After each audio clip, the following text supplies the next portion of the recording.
থামুন আপনারা, আমি রাজি বিয়েতে। প্রায় অর্ধ অচেতন প্রিমা আটকে আসা কণ্ঠে বলল, আমার জন্য এত বড় স্যাক্রিফাইস করতে হবে না স্যার। ওরা আমাকে আটকে রাখলেও আপনার কোনো ক্ষতি করবে না। পিছুটা না রেখে সামনে এগিয়ে যান। আমার কোনো অভিযোগ থাকবে না আপনার প্রতি। আশিয়ান স্পষ্ট সুরে সবার সামনে বলে, পরিবার ব্যতীত বাস্তবিক অর্থে আমার কোনো পিছুটান নেই। যৌবনের শুরুতে যে নারীর প্রেমে উন্মাদ হয়েছিলাম, দিন শেষে তাকে বৈধরূপী নিজের স্ত্রী হিসেবে গ্রহণ করছে। তার মৃত্যুর পর দ্বিতীয়বার এই পথে পা বাড়ানোর প্রয়োজন বোধ করিনি। স্বয়ং মৃত্যু আসলেও আমি নিজের কথায় অচল থাকতাম। স্রেফ বাবার শেষ ইচ্ছা রাখতে আমি আপনাকে স্ত্রী হিসেবে কবুল করতে রাজি হয়েছে। আপনার যদি এই বিয়ে নিয়ে কোনোরূপ আপত্তি থাকে, তবে আমি আরশিয়ান ইসফার চৌধুরী আপনাকে কথা দিচ্ছি, আপনি বিচ্ছেদের প্রসঙ্গে সম্মত হলে আমি তৎক্ষণাৎ তাদের সম্মতি প্রকাশ করতে বাধ্য থাকব। প্রত্যুত্তরে বলার মতো আর কিছু খুঁজে পেল না প্রিমা। বর্ণনাতীত যন্ত্রণাগুলো বুকে চেপে রেখে মেনে নিল নিয়তি। শুরু হলো বিবাহের তোড়জোড়। কাজী কবুল শব্দের স্বীকারোক্তি চাইলে দুজনেই অশ্রু সজল চোখে ধীর গলায় পরপর 3 বার তা উচ্চারণ করলো। পৃথিবীর ইতিহাসে বোধহয় প্রথমবার দুটো অর্ধ কবরস্থল মানুষ একে অপরের সাথে বিবাহ বন্ধনে আবদ্ধ হলো। প্রকৃতির প্রলয়কারী তাণ্ডব নীলায় ব্যস্ত। বাইরে ঝড়ো হাওয়া বইছে। ভারী বর্ষণের ফলে বিদ্যুৎ মহাশয় বিদায় নিয়েছে। অন্ধকারে ডুবে আছে চিলেকোঠা ঘরটা। ফারজানা চিন্তিত হয়ে তাকিয়ে আছে ফোনের দিকে। সেই বিকাল থেকে অনবরত কল করছে প্রিমাকে, অথচ তার ফোনটা বন্ধ বলছে। লম্বা একটা দীর্ঘশ্বাস ফেলে ফারজানা নিজেকে বুঝ দিতে বলল, হয়তো ব্যস্ত আছে। আমি অযথা টেনশন করছি। যদিও ঢাকার বাইরে গিয়ে মেয়েটা বড্ড কেয়ারলেস হয়ে গেছে। একটাবার ফিরুক, এরপর জোরে সোরে বুকুনি দিব। টেনশনের ঠেলায় বিকাল থেকে কিছুই খাওয়া হয়নি বেচারির। ক্ষুধায় পেটে মোচড় দিয়ে উঠল। প্লেটে অল্প একটু ভাত নিয়ে বিছানায় বসলো সে। এক হাতে ভাত মাখাতে মাখাতে অন্য হাতে ফোন স্ক্রল করতে শুরু করলো। একটা লোকমা মাখিয়ে মুখে নিতেই ফারজানার চোখ আটকালো সম্প্রতি সম্প্রচার হওয়া একটা নিউজ। মনোযোগ দিয়ে শিরোনামটা পড়তেই আঁতকে উঠল সে। শিরোনামে লেখা আছে, চট্টগ্রাম থেকে ফেরার পথে সড়ক দুর্ঘটনায় চৌধুরী গ্রুপ অফ ইন্ডাস্ট্রিজের ম্যানেজার গুরুতরভাবে আহত এবং নিখোঁজ আরও 2 জন। তবে সম্প্রতি মিস্টার আরিয়ান চৌধুরীর সাথে কথা বলে জানা গেছে বাকি 2 জনের খোঁজ ওনারা পেয়েছে এবং তারা সহি সালামতে আছে। কথাটুকু শুনে ফারজানার মস্তিষ্ক ফাঁকা হয়ে গেল। তবদা খেয়ে নির্মিষে তাকিয়ে রইল নিউজের দেখানো উদ্ধারকৃত দুমড়ে মুচড়ে যাওয়া কালো গাড়িটার দিকে। কথাটুকু শুনে ফারজানার মস্তিষ্ক ফাঁকা হয়ে গেল। তবদা খেয়ে নির্মিষ তাকিয়ে রইল নিউজের দেখানো উদ্ধারকৃত দুমড়ে মুচড়ে যাওয়া কালো গাড়িটার দিকে। ডিলের জন্য চট্টগ্রামে গিয়েছিল আশিয়ান, প্রিমা এবং ম্যানেজার সাহেব। নিখোঁজ 2 জনের মধ্যে একজন প্রিমা। কথাটা মস্তিষ্কে আসতেই তার হৃৎপিণ্ডটা মোচড় দিয়ে উঠল। ঘটনার আকস্মিকতায় মুখে থাকা ভাত গিলতেও ভুলে গেছে বেচারি। হুঁশ ফিরতেই পানি পান করে কোনো মতে ভাতটুকু গিলে ফেলল সে। প্রিমাকে হারিয়ে ফেলার ভয় জেগে বসেছে মস্তিষ্কে। বুকের ভেতরটায় রীতিমতো তাণ্ডব চলছে। কয়েকটা ফাঁকা ঢোক গিলে শক্ত হাতে বিছানার খামচে ধরল ফারজানা। ভয়ের চোটে 2 চোখ বেয়ে অনবরত জল গড়িয়ে পড়ল। চোখ দুটো খিচে বন্ধ করে নিজেকে সামলাতে লম্বা লম্বা শ্বাস ফেলে বলল, শি ইজ অলরাইট। অস্থির মনটা সাহস পায় না নিউজের কথাগুলো মাথায় আসতেই ফোনটা হাতে নিয়ে আরিয়ান চৌধুরীর নাম্বার খুঁজল। অফিসিয়াল নাম্বার হওয়ায় কল দিয়ে তাকে পাওয়া গেল না। উপায় অন্তর না পেয়ে দ্রুত নিজের ব্যাগে এক্সট্রা কিছু টাকা, ফার্স্ট কিট এবং 1 সেট জামা কাপড় নিয়ে ছুটল চৌধুরী বাড়ির উদ্দেশ্যে। গতবার পার্টিতে অ্যাটেন্ড করায় চৌধুরী বাড়ির ঠিকানা তার জানা আছে।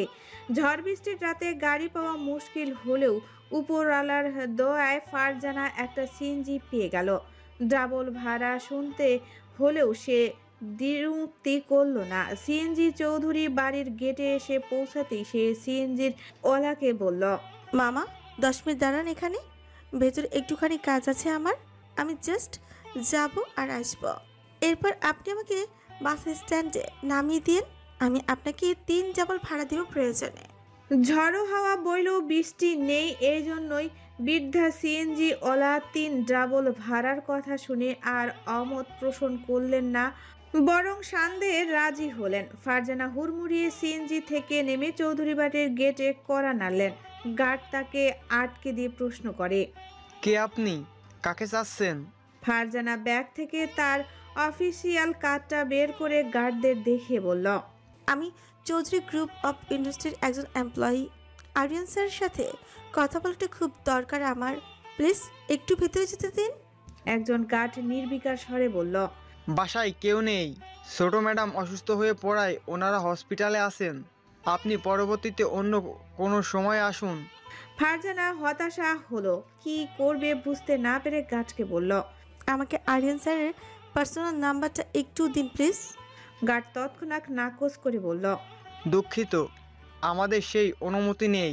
ফারজানা আকুতি মিনতি করেও তাদের মন গোলাতে না পেরে অবশেষে বলল, নম্বর দিতে হবে না, অ্যাটলিস্ট আপনি একটাবার কল দিয়ে আমাকে কথা বলিয়ে দিন। বিশ্বাস করুন, ভীষণ বিপদে পড়ে আপনার কাছে এসেছি আমি। ফারজানার অসহায় মুখশ্রী দেখে গার্ডের মায়া হলো ভীষণ। এক পর্যায়ে রাজি হয়ে সে কল করলো আরিয়ান চৌধুরীকে। ছেলের চিন্তায় পাগল পাড়া আরিয়ান চৌধুরী বারবার কল দিয়ে যাচ্ছে ইমাম সাহেবের নম্বরে, কিন্তু ওপর পাশ থেকে ফোনটা বন্ধ বলছে। দুশ্চিন্তার মাঝে আচমকা বাড়ির দারোয়ানের কল পেয়ে আরিয়ান সাহেব তৎক্ষণাৎ তা রিসিভ করলেন। এ পাশ থেকে গার্ড বলে উঠল, আসসালামু আলাইকুম স্যার। হুট করে এত রাতে একজন এমপ্লয়ি এসে বারংবার আপনার সাথে দেখা করার অনুমতি চাচ্ছে। আমি পরিস্থিতি বুঝিয়ে বললেও তিনি বারবার অনুরোধ করছেন। আপনি কি ওনার সাথে একবার কথা বলবেন স্যার? আরিয়ান চৌধুরীর মেজাজ বেশ বিগড়ালো, তবুও নিজেকে শান্ত রেখে বললেন, দাঁড়াও ডাফার। মৃদু ধমক খেয়ে গার্ডটা ভোতা মুখে ফোনটা ফারজানার দিকে বাড়িয়ে দিল। ফারজানা নিমিষেই তা ছিনিয়ে নিয়ে ভদ্রতা সূচক সালাম দিয়ে বলে উঠল, আমি নিখোঁজ হওয়া এমপ্লয়ের বড় বোন ফারজানা বলছিলাম স্যার। নিউজে শুনলাম আপনি নাকি তাদের খোঁজ জানেন। আমাকে অ্যাড্রেসটা দেওয়া যাবে? ফারজানার চিন্তিত স্বর শুনে আরিয়ান চৌধুরীর বুকটা কেঁপে উঠল। নিজেকে সামলে কোনো মতে বললেন, মিডিয়ার আজগুবি রিপোর্টগুলো থেকে বাঁচতে আমি তাদের মিথ্যে বলেছি মা। আরসিয়ানদের সাথে কথা হলেও তাদের এক্সট্রাক্ট লোকেশন আমরা এখনো বের করতে পারিনি। তুমি বরং টেনশন ফ্রি হয়ে বাসায় ফিরে যাও। ভরসা আছে না আমার ওপর? ইনশাল্লাহ আমি ওদের দ্রুত সহি সালামত খুঁজে বের করার চেষ্টা করব। বিপদের সময় ভরসা পেয়ে অজানা কারণে বুকটা ভার হয়ে আসে। ফারজানার ক্ষেত্রেও তাই হলো। তবুও নিজের কথায় অনড় থেকে কোনো মতে বলল, আমাকে আপনার সাথে নেওয়া যাবে না স্যার? আসলে আমি ব্যতীত ওর কেউ নেই। এই একটা বাক্যে আরিয়ান চৌধুরী থমকে গেলেন, কোনো মতে বললেন, আচ্ছা এসো। মৃদু আশার আলো খুঁজে পাওয়ায় ফারজানা কিছুটা ধাতস্থ হলো। সিএনজিও ছুটে গেল হসপিটালের উদ্দেশ্যে। অন্যদিকে আরিয়ান সাহেব বুকে হাত চেপে হতাশ ভঙ্গিতে বসে রইলেন। কথায় আছে, উপরওয়ালা বিপদ দিলে তিনি আবার রক্ষা করবেন। অপারেশন থিয়েটার থেকে বেরিয়ে করিডোর দিয়ে হেঁটে নিজের কেবিনে যাওয়ার সময় ইস্তিরাজ খেয়াল করলো আরিয়ান চৌধুরীকে। খানিকটা অবাকও হলো বটে। এগিয়ে গিয়ে ভদ্রতার সহিত বলল, আসসালামু আলাইকুম আঙ্কেল, কি অবস্থা আপনারা এখানে? বাড়ির কেউ অসুস্থ নাকি? আরিয়ান চৌধুরী ইস্তিরাজকে দেখে যেন আশার আলো খুঁজে পেলেন। তিনি রাগ ঢাক না রেখে সরাসরি সবটা খুলে বললেন ইস্তিরাজকে। সবটা শুনে ইস্তিরাজ নিজেই হতভম্ব হয়ে গেল। ঠোঁট কামড়ে কিছু একটা ভেবে ইমাম সাহেবের নাম্বারটা নিয়ে বলল, ইনশাল্লাহ আমরা ওদের সহি সালামত উদ্ধার করব। আপনি চিন্তা করবেন না, আমাকে একটু সময় দেন। শুধু আপাতত বাসায় কাউকে কিছু জানানোর দরকার নেই, বাকিটা আমি দেখছি। কিছুক্ষণ সময় পেরোতেই আচমকা মেয়েলি কণ্ঠে দেওয়া সালামের ধ্বনিতে চোখ তুলে তাকালেন আরিয়ান চৌধুরী। তার পাশে থাকা মেহমেদ চৌধুরীও ছকচকিত ফিরে তাকালেন। ফারজানা তাদের অবাক দৃষ্টি দেখে বললেন, আমি প্রিমার বোন। ফোনে কথা হয়েছিল যে? আরিয়ান চৌধুরী সামান্য মাথা নাড়িয়ে বললেন, বুঝেছি, বসো এখানে। বৃষ্টিতে ভিজে গেছো তো, তুমি না আসলেও পারতে।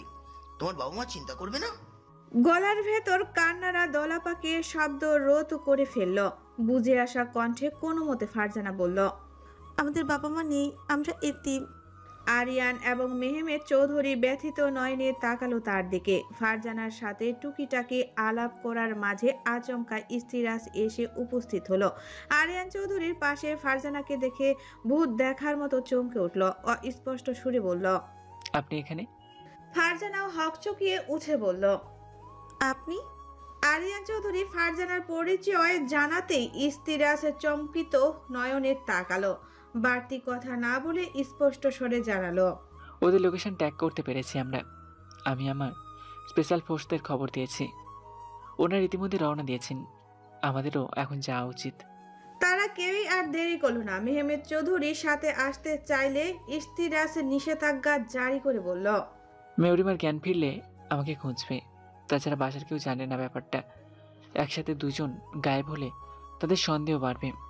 মেহমেদ চৌধুরী আর কথা বাড়ালেন না। ইস্তিরাজ, ফারজানা এবং আরিয়ান চৌধুরী এগিয়ে গেলেন বাড়ির দিকে। গাড়ির ব্যাক সিটের দরজা খুলে ইস্তিরাজ বলে উঠল, আঙ্কেল, আপাতত আপনি একটু ঘুমানোর চেষ্টা করুন। যেতে যেতে অসুস্থ হয়ে পড়লে পরবর্তীকালে সমস্যা হবে। আরিয়ান চৌধুরী দ্বিরুক্তি করলেন না। অতিরিক্ত চিন্তার ফলে ভীষণ মাথা ব্যথা করছে ওনার। আরিয়ান চৌধুরীকে ব্যাক সিটে উঠে বসতে দেখে ফারজানা বাধ্য হয়ে সামনে বসলো। সেই দৃশ্য দেখে ইস্তিরাজের মুখে ফুটে উঠল কুটুলি হাসি। গাড়ি স্টার্ট দেওয়ার আগে ইস্তিরাজ দেখলো ফারজানার বিরক্ত চোখে সিট বেল্টের দিকে তাকিয়ে আছে। ফারজানাকে সিট বেল্টের সাথে লড়াই করতে দেখে দুষ্টু হেসে ইস্তিরাজ বলল, এই যে মিস, পোল্ট্রি মুরগির প্রিমিয়াম ভার্সন, ওটা আমাকে দিন। আচমকা অদ্ভুত এক সম্বোধনে ফারজানা চকিত ফিরে তাকালো। মস্তিষ্কে রাগ চেপে বসলেও তা প্রকাশ করতে পারল না। সিট বেল্ট সজোরে ইস্তিরাজের হাতে দিয়ে একই ভঙ্গিতে বলল, এই যে মিস্টার শিয়ালের গর্ত ভার্সন, ধরুন আপনার মস্তিষ্কের ন্যায় অকেজো সিট বেল্ট। ইস্তিরাজের হাস্য উজ্জ্বল মুখটা চুপসে গেল। বিড়বিড় করে বলল, পিচি সাইজের নাগামুড়ি চলে কি হবে? গ্যাটারমিতে মাস্টার্স পাস এই মহিলা। ফারজানার কানে এসেছে সেই কথা। প্রতি উত্তরে দাঁতে দাঁত চেপে সে পুনরায় ধীর স্বরে বলে উঠল, দানব সাইজের ইক্কু হলে কি হবে? কাজের বেলায় আকাই মাই বেড়া। ফারজানার তেরা উত্তরে উদাস মুখে ড্রাইভিং এ মনোযোগ দিল ইস্তিরাজ। এই নারীর সামনে মুখ খোলা আর ভরা বাজারে শার্ট খুলে ফেলা একই ব্যাপার। মান সম্মান একটুকু অক্ষত থাকে না। ফজরের আজানের ধ্বনিতে মুখরিত হচ্ছে চারপাশ। ইমাম সাহেব, তার বড় ছেলে এবং ছোট ছেলে মিলে মসজিদে যাওয়ার প্রস্তুতি নিচ্ছেন। বাড়ির মেয়েরাও সজাগ হয়ে উঠেছে সেই মধুর ধ্বনিতে। ঘরের বন্ধ দরজার দিকে তাকিয়ে ইমাম সাহেবের স্ত্রী বললেন, ওদের ডাকবো নাকি? নামাজ পড়তো না? ইমাম সাহেব গুরু গম্ভীর স্বরে বললেন, দরকার নেই, রাতে যে ঝড় বয়ে গেল তা সামলাতে সময় দাও ওদের। বাড়ির বড় বউ মুখ বাঁকালো শ্বশুরের কথা শুনে। তার ভাষ্যমতে নষ্টামি করতে দোষ নাই, অথচ হালাল সম্পর্কে যত সমস্যা, এসব ঢঙ্গি মেয়ে তার ঢের চেনা আছে। ওই মেয়ের গালে চর মেরে বেশ গর্ব অনুভব করছে সে। চাঁদের ন্যায় সুন্দর জামাই পাওয়ার পরও মেয়েটার নেকামি দেখে গা পিত্তি জ্বলে গিয়েছিল তার। সকলের ভাবনার মাঝে আচমকা দরজায় জোরালো করাঘাতের শব্দে শোনা গেল। ইমাম সাহেব এবং ওনার ছেলেরা এগিয়ে গিয়ে দরজা খুলতেই দেখল বাহিরে বেশ কিছু প্রশাসনের লোকজন এবং ভিকটিমের পরিবার এসেছে। কারো অনুমতির তোয়াক্কা না করে আরিয়ান চৌধুরী হুড়মুড়িয়ে এগিয়ে এসে বললেন, আমার ছেলে কোথায়? ইমাম সাহেব সবার দিকে এক পলক তাকে গম্ভীর স্বরে জবাব দেন, নতুন দম্পতি তাদের ঘরে আছে। এই একটা কথা শুনে উপস্থিত সকলের মাথায় যেন বাজ পড়ে। কেবল আরিয়ান চৌধুরী এবং ইস্তিরাজ স্বাভাবিক। ফারজানা হতভম্ব স্বরে জিজ্ঞেস করে, নতুন দম্পতি মানে? ইমাম সাহেবের বড় ছেলের বউ অজানা মেয়ের এমন দুঃসাহস দেখে চড়া গলায় বলল, গতকাল রাইতে হেরা ধরা পড়ার পর শাস্তি স্বরূপ ওগো বিয়া দেওয়া হইছে। এই লাইগা ওগরে নতুন দম্পতি কইছি। ফারজানা অতি বিস্ময়ে বাকহারা হয়ে পড়ে। মুখ দিয়ে কোনো কথা বেরোচ্ছে না তার। ভারসাম্য বজায় রাখতে না পেরে অজান্তেই দু কদম পিছিয়ে যায় সে। আচমকায় এমনটা হওয়াতে সজা গিয়ে ধাক্কা খায় পেছনে থাকা ইস্তিরাজের বলিষ্ঠ বুকে। ইস্তিরাজ তার কানের কাছে মুখ নিয়ে ফিসফিসিয়ে বলে, যা হওয়ার হয়ে গেছে। আমরা সত্য পাল্টাতে পারবো না। ওরা শেপ আছে, এটাই অনেক। সামলান নিজেকে। আপনার বোনকে সামলানোর জন্য আপনাকে স্ট্রং থাকতে হবে। আরিয়ান চৌধুরী সকলের বাড়তি কথা শুনে বিরক্ত হয়ে বললেন, আমার ছেলে কোথায়? ইমাম সাহেবের বড় ছেলে তাদের কাঙ্ক্ষিত ঘর দেখিয়ে দিলে আরিয়ান চৌধুরী দুরু দুরু বুকে দরজায় কড়া নাড়েন। এতক্ষণে চেঁচামেচিতে ওদের বেরিয়ে আসার কথা, অথচ তারা দরজাটাও খুলেনি। আরিয়ান চৌধুরীর মনের ভয় দূর করে দিয়ে অপর পাশ থেকে আরশিয়ান দরজা খুলে দিল। ছেলেকে দেখা মাত্র তৎক্ষণাৎ তাকে বাচ্চাদের মতো জড়িয়ে ধরলেন আরিয়ান চৌধুরী। আরশিয়ান নির্বাক ভঙ্গিতে দাঁড়িয়ে রইল কেবল। ফারজানা তাদের পাশ কাটিয়ে ঘরের ভেতরে ঢুকতেই থমকে গেল। তার পিছু নিল বাড়ির মেয়েরা, কেননা বসার ঘরটা বাহিরের মানুষে ভর্তি। বিদ্যুৎবিহীন অন্ধকার ঘরটা কেবল হারিকেনের আলোয় আলোকিত। সেই অল্প আলোয় দেখা যাচ্ছে শাড়ি পরিহিত এক রমণী মাথা ঘোমটা টেনে বিছানার এক পাশে পা ঝুলিয়ে বসে আছে। ফারজানার বুকটা ধরফরিয়ে ওঠে। এগিয়ে গিয়ে আলতো স্বরে প্রিমা বলে ডাকতেই মেয়েটা চমকে তাকায়। ফারজানা তাকে বুকে জড়িয়ে নিতেই প্রিমা ফুপিয়ে কেঁদে ওঠে। ফারজানা কেবল স্বস্তির দৃষ্টিতে অবলোকন করে তার আদরের বোনটার ভঙ্গুর অবস্থা। এদিকে আবেগঘন পরিস্থিতি সৃষ্টি হলেও অন্যদিকে গ্রামবাসী এবং ইমাম সাহেব পড়েছেন আরিয়ান চৌধুরীর প্রশ্নবাণ এবং প্রশাসনের স্তূপের মুখে। আশিয়ান দরজায় হেলান দিয়ে দাঁড়িয়ে নির্বাক ভঙ্গিতে সবটা পরোক্ষ করছে। স্ত্রীরাস ব্যস্ত ভঙ্গিতে আশিয়ানের একটা নর্মাল চেক আপ করে দেখে সে মোটামুটি ঠিকঠাক আছে, তেমন কোনো ইনজুরি নেই। ইমতিরাজ হালকা কেশে জিজ্ঞেস করে, পিচিটা ঠিক আছে? আশিয়ান চোখ তুলে তাকে গম্ভীর স্বরে স্বল্প শব্দের জবাব দেয়। She needs treatment. ইসরাস কপালে ভাঁজ ফেলে শুধায়, ভেতরে যাব? আশিয়ান পুনরায় বলে। হুম। ফোনের ফ্ল্যাশ লাইট জ্বালিয়ে ভেতরে প্রবেশ করতে নিলে ভেতর থেকে বাড়ির বড় বউ চিৎকার করে বলে ওঠে, বিবেকহীন মানুষ কোথাকার, মেয়েদের ঘরে ঢুকছেন, কোনো লজ্জা নাই, ছি। ইস্তিরাজ হতভম্ব হয়ে গেল। আশিয়ান রাগ সামলাতে না পেরে বলল, আমার ওয়াইফের ট্রিটমেন্ট দরকার, আমি অনুমতি দিয়েছি তাকে। আপনি নিষেধাজ্ঞা জারি করার কে? পরপুরুষের ছায়া মারাতে না চাইলে নিচের ঘরে যান। আমাদের জন্য বরাদ্দকৃত রুমে আপনার অবস্থান করা কতটুকু যৌক্তিক? আশিয়ান রেগে যাচ্ছে। ঠান্ডা মস্তিষ্কের মানুষগুলোর রাগ অত্যন্ত ভয়ানক হয়। ইস্তিরাজ ফাঁকা ঢোক গিলে কারো কথার তোয়াক্কা না করে ভেতরে এগিয়ে গেল। ফোনের ফ্ল্যাশ লাইটের আলো ঘরটা আরো খানিকটা আলোকিত হলো। আশিয়ান স্থির চোখে একবার তার নববধূর পানে তাকাতেই দেখলো সে ফারজানার বুকে মুখ লুকিয়ে কাঁদতে ব্যস্ত। মাথার ঘোমটাটা সামান্য সরে গেছে, যার ফলস্বরূপ হালকা ফর্সা রক্তিম গালটা দেখা যাচ্ছে। আশিয়ান দৃষ্টি ফেরালো না, বরং ইস্তিরাজের দিকে তাকে গম্ভীর স্বরে বলল, গো অ্যাহেড। ইস্তিরাজ অনুমতি পেয়ে ধীর স্বরে আমতা আমতা করে বলল, মিসেস লাট্টু। পরিস্থিতি চাপে পড়ে এমন বেফাঁস কথা মুখ দিয়ে বেরিয়ে যাবে সেটা কল্পনাতেও ভাবেনি ইস্তিরাজ। সে তৎক্ষণাৎ আতঙ্কিত চোখে তাকায় ফারজানার দিকে। কান্নায় ব্যস্ত প্রিমা সেসব কিছুই শোনেনি, কিন্তু ফারজানা বিকট স্বরে ধমকে উঠে তাকে। দুঃখ ভারাক্রান্ত মনে প্রিমার চেক আপ শেষ করে চিন্তিত চোখে তাকায় আশিয়ানের দিকে। আশিয়ানও এদিকেই তাকিয়েছিল। ইস্তিরাজ তার দিকে এগিয়ে গিয়ে বলে, তোর বউ ভীষণ বাজেভাবে ট্রমাইজড হয়ে গেছে ভাই। ব্লাড প্রেশার অনেক হাই, উপরন্তু হার্ট তীব্র গতিতে বিট করছে। ইমিডিয়েট ওনাকে কিছু গুরুত্বপূর্ণ মেডিসিন দিতে হবে। তার আগে এই দম বন্ধ করার জায়গাটা ত্যাগ করা জরুরি। তোর বউ কথাটা কানে বাজলো আশিয়ানের। ভ্রু কুঁচকে গম্ভীর স্বরে বলল, গুরুত্বপূর্ণ মেডিসিন সাথে নেই? ইমতিরাজ এক পলক প্রিমার দিকে তাকিয়ে বলল, আছে, কিন্তু ওটা দেওয়ার কিছুক্ষণ পরেই উনি গভীর নিদ্রায় তলিয়ে যাবেন। গাড়ি এখান থেকে অনেক দূরে রাখা, অত দূর অবধি হেঁটে যেতে পারবেন না, তাই। আশিয়ান মাঝ পথে ওকে থামিয়ে দিয়ে শুধালো, গাড়িতে আনাফ স্পেস আছে? ইমতিরাজ প্রত্যুত্তরে স্মিত হেসে বলল, টায়ারটা রুমিও নিয়ে এসেছি, হোপফুলি স্পেসের কমতি হবে না। আশিয়ান সবটা শুনে গম্ভীর স্বরে বলল, যাবতীয় যা মেডিসিন দেওয়া দরকার এখনই দিয়ে দে। মাথায়, পায়ে এবং হাতে হালকা চোট পেয়েছে, ড্রেসিং করে ব্যান্ডেজ বেঁধে দিস। ইমতিরাজ অবাক চোখে তাকালো আশিয়ানের পানে। ওর অস্বাভাবিক রূপটা ইমতিরাজকে ঘাবড়ে দিচ্ছে প্রতিনিয়ত। কথা না বাড়িয়ে আদেশ মোতাবেক কাজগুলো ইমতিয়াজ। হাত পায়ের ব্যান্ডেজ শেষে প্রিমাকে মাথা তুলতে অনুরোধ করলো সে নির্লিপ্ত ভঙ্গিতে। ফারজানার বুক থেকে মুখ উঠালো। আশিয়ান ওর দিকেই তাকিয়েছিল। আচমকা কান্না ভেজা রক্তিম মুখটা দেখে বেচারা থমকে গিয়ে অন্যদিকে তাকালো। প্রথমে খেয়াল না করলেও ফ্ল্যাশ লাইটের আলোয় প্রিমার মুখের দিকে তাকাতেই রীতিমতো আটকে উঠল ফারজানা। ওর গালে আঙ্গুলের ছাপ দেখে হতভম্ব গলায় শুধালো, লাড্ডু, কে মেরেছে তোকে? এতক্ষণ সবার নাটক দাঁতে দাঁত চেপে সহ্য করছিল বড় বউ, কিন্তু এবার ফারজানার বলা কথাটা তার গায়ে বিঁধল।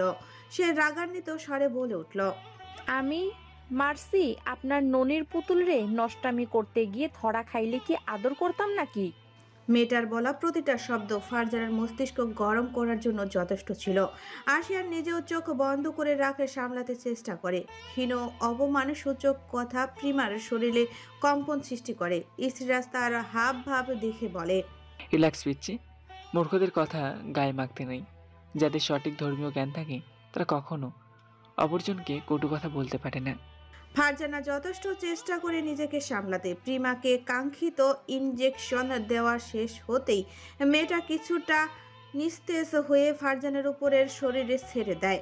ইমতিয়াজে ইশারায় বলে তাকে শুয়ে দিতে। ফারজানা তার কথা মতো প্রিমাকে রেখে পাশের র্যাকে থাকা একটা ঝাড়ু নিয়ে এগিয়ে যায় সেই মহিলার দিকে।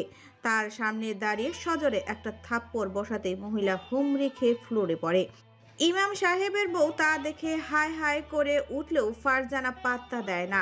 ভয়ানক খুন চেপে বসেছে তার মস্তিষ্কে। ঝাড়ু দিয়ে ইচ্ছে মতো কিছুক্ষণ পেটাতেই ঘরের বাহির থেকে কজন লোক ছুটে আসলো। মহিলার স্বামী এগিয়ে এসে ফারজানার উপর চড়াও হতে নিলে আশিয়ান এগিয়ে এসে বলল, মেয়েলি ব্যাপারে পুরুষদের কথা বলতে নেই। আপনার স্ত্রী অন্যায়ভাবে আমার বউয়ের গায়ে হাত তুলেছে, নিয়তি তার বদলা নিয়েছে। That's it. আশিয়ান এগিয়ে এসে অর্ধ অচেতন প্রিমার সামনে দাঁড়িয়ে ইমাম সাহেবের উদ্দেশ্যে বলে, নিজেকে এতটা নিষ্পাপ ভাবা উচিত নয় যতটা ভাবলে অন্যকে কুটিল মনে হয়। এতটা জ্ঞান অর্জন ভালো নয় যাতে অন্যকে মূর্খ মনে হয়। নিজেকে এতটা ইমানদার ভাবা উচিত নয় যতটা ভাবলে দুনিয়ার সকলকে পাপী মনে হয়। সামান্য থেমে আবার বলল, আপনাদের কাছে আমি কৃতজ্ঞ। এই জন্য কেসের ঝামেলায় জড়ালাম না। অবশ্যই দোয়া রাখবেন আমাদের, আমরা যেন নিজের দাম্পত্য জীবনে সুখী হতে পারি। অনাকাঙ্ক্ষিত ঘটনা যেন আমাদের জীবনে কাঙ্ক্ষিত সুখ হিসেবে ধরা দেয়। ধন্যবাদ। কথাগুলো বলে প্রিমাকে পাজা কোলে নিয়ে ঘর থেকে বেরিয়ে পড়ল আশিয়ান। তার পিছু পিছু ছুটল বাকিরা। মেঘাবৃত অপরাহ। হসপিটালের বেডে উদাস মুখে বসে আছে মেহেরিমা। গতকাল রাতে তার অবস্থা সাংঘাতিক থাকলেও উন্নত চিকিৎসার ফলে সকালের দিকে কিছুটা বেটার হয়। এই জন্যই তাকে আইসিইউ থেকে কেবিনে শিফট করা হয়েছে। এখনও যথেষ্ট দুর্বল মেয়েটা, তবে টুকটাক কথা বলতে পারছে। তার পাশে বসে আছেন মাহিরা চৌধুরী। মেহেরিমাকে একটু খিচুড়ি খাওয়ানোর চেষ্টা করছেন সেই কখন থেকে, অথচ মেয়ে তার নির্লিপ্ত মুখে আকাশের দিকে তাকিয়ে আছে। কেবিনের সোফার বসে থাকা তারামন চৌধুরী বললেন, থাক না ছোট, হয়তো মেয়েটা এখন খেতে ইচ্ছা করছে না, তুমি আর জোর। কথা শেষ হওয়ার পূর্বেই ঝড়ের গতিতে কেবিনের দরজা ঠেলে ভেতরে প্রবেশ করলো একজন পাগলাটে পুরুষ। উপস্থিত সকলে রীতিমতো চমকে তাকায়। বউয়ের সুইসাইডের খবর পেয়ে লন্ডন থেকে ছুটে এসেছে এই ছেলে। ব্যাপারটা মস্তিষ্কে আসতেই মাহিরা চৌধুরী হতভম্ব হয়ে যান। উপরন্ত ফ্যাশন দুরস্ত ছেলেটার এলোমেলো রূপ ও তাদের ভীষণ আশ্চর্য করে। তারজিয়ান এগিয়ে এসে মেহেরিমার গাল ছুঁয়ে হাঁপানো স্বরে প্রশ্ন করে, এরকম পাগলামি কেউ করে বৌজান? মেহেরিমা তীব্র ক্রোশে তার হাত দূরে ছুঁড়ে ফেলে কন্দনরত সুরে বলল, এই চরিত্রহীন পুরুষকে চলে যেতে বলো আম্মু। মাহিরা এবং তারামন চৌধুরী হতভম্ব হয়ে তাকান দুজনের দিকে। তারজিয়ান লম্বা একটা দীর্ঘশ্বাস ছেড়ে অসহায় কণ্ঠে বলল, আমার বেয়ারা জিনটা আজ বৌমার মাথায় ভর করেছে মাতাগণ।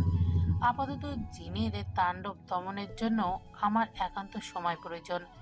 আপনারা তাহা প্রদান করিয়া আমাকে এবং জিন মহারানীকে বাধিত করুন। মেহেরিমা চেঁচিয়ে বলল, আম্মু, তুমি এখান থেকে এক পাও নড়বে না। যদি ওনার কথা শুনো তবে তোমার মেয়ের অস্তিত্ব খুঁজে পাবে না বলে দিচ্ছি। তারজিয়ান ভ্রু কুঁচকে গম্ভীর স্বরে বলল, তোর অস্তিত্বের ভাঁজে ভাঁজে লুকায়িত বেয়ারা জিনকে বায়োলজির সানে নজুল শোনালে তবে সেটা বিদায় নিব। এসব থিওরি কি আর মানুষজনের সামনে বলা সম্ভব? তুই বল। তারজিয়ানের লাগামহীন কথায় মেহেরিমা বিকট স্বরে চেঁচিয়ে বলল, আপনার চিপ্কু মায়া বেবির অস্তিত্বের আনাচে কানাচে ওসব থিওরি অ্যাপ্লাই করেন গিয়ে আমাকে শোনাতে আসলে আপনার থিওরির মাস্টার মাইন্ডের নিউক্লিয়ার বোমা নিক্ষেপ করব আমি। তারজিয়ান নাক মুখ কুঁচকে প্রশ্ন করে, চোরের নজর অলওয়েজ মূল সম্পত্তির দিকে থাকে, ইহা আবারও প্রমাণিত। আমাদের 14 গোষ্ঠীকে যে সুখবর দিতে হবে সে খেয়াল আছে তোর? মাহিরা এবং তারামুন চৌধুরী ওদের বেফাস কথাবার্তা আর নিতে পারলেন না। দুজনেই সুযোগ বুঝে কেটে পড়লেন। তা দেখে বাঁকা হাসলো তারজিয়ান, আর মোড়া ভেঙে মেহেরিমার দিকে এগিয়ে যেতে যেতে বলল, তোর মাথায় উঠে নৃত্য করা বেয়ারা জিনটার তাজরিয়ানের স্পেশাল থিওরির ক্লাস দরকার। তুই এত গুরুত্বপূর্ণ প্রসঙ্গে বাধা সাধছিস কেন বৌজান? তারজিয়ানের এসব লাশহীন কথাবার্তা মেহেরিমার উপর একটুকু প্রভাব ফেলল না, উল্টো বুকের তার ভেতরকার অস্ত্রতা বাড়িয়ে দিল। তারজিয়ান তার দিকে ঝুঁকে আসতে নিলে দুর্বল হাতে থাপ্পড় বসালো তার গালে। তারজিয়ান হতভম্ব হয়ে সরে যাওয়ার আগে তার কলারের আস্তীর্ণ ধরে মেহেরিমা উচ্চ স্বরে বলল, কেন এসেছিস? কি দেখাতে এসেছিস? তোর ইগনোরেন্স কতটুকু পুড়িয়েছে আমাকে সেটা পরীক্ষা করতে এসেছিস? তোর বুকে অন্য মেয়ের আধিপত্য দেখে আমি কতটা উন্মাদ হয়েছি সেটা দেখতে এসেছিস? কি চাই তোর? আমার মৃত্যু? আমার কাফনে মোড়ানোর লাশ দেখলে? মেহেরিমার কথা সম্পূর্ণ হওয়ার আগে তাকে শক্ত করে বুকের ভেতরে জড়িয়ে ধরল তারজিয়ান। মেহেরিমা ছুটাছুটি করলে তারজিয়ান কাপা স্বরে বলল, আমার বারন্ত হার্টবিট সাক্ষী। তোর পাঠানো সেই নির্মম মেসেজটা আমার হৃদয়ে কতটা ভয়ানক তোলপাড় সৃষ্টি করেছে। আমার কম্পনরত কণ্ঠ এই বাক্যের স্পষ্ট বিবৃতি দিচ্ছে যে তোকে হারানোর ভয়ে এই নির্ভীক সাইকোপ্যাথ প্রচণ্ড রকমের ভীত হয়ে পড়েছিল। আমার অশ্রুভেজা চোখ জোড়া আর্তনাদ করে বলতে চাইছে তোকে চক্ষুষে অবলম্বন করার তৃষ্ণায় ওরা কতটা ছটফটিয়েছে। মেহেরিমা খানিকটা শান্ত হয়ে এলো, কিন্তু পুনরায় সেই নারী সংক্রান্ত বিষয়টা মাথায় আসতেই সে ফুপিয়ে উঠে বলল, আপনি অন্য নারীর সান্নিধ্যে গিয়েছেন, ওকে ছুঁয়েছেন, ও আপনাকে স্পর্শ করেছে। আপনি? তারজিয়ান কৈফিয়ত দেওয়ার সুরে বলল, বিশ্বাস কর, ওনাকে আমি মায়ের চোখে দেখি। ওনার বয়স প্রায় 50 বছর।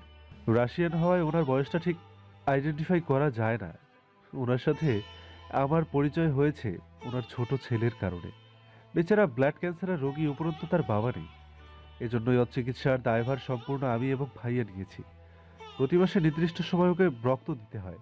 আমি লন্ডনে উপস্থিত থাকায় প্রায় ওর সাথে হসপিটালে যেতাম। আমাদের ব্লাড গ্রুপ সেম হওয়ার বার কয়েক রক্ত দিয়েছি। সেই থেকে ওনার সাথে একটা আন্তরিক সম্পর্ক গড়ে উঠেছে। আর সেই পোস্ট আমার করা নয়, তুই তো জানিসই।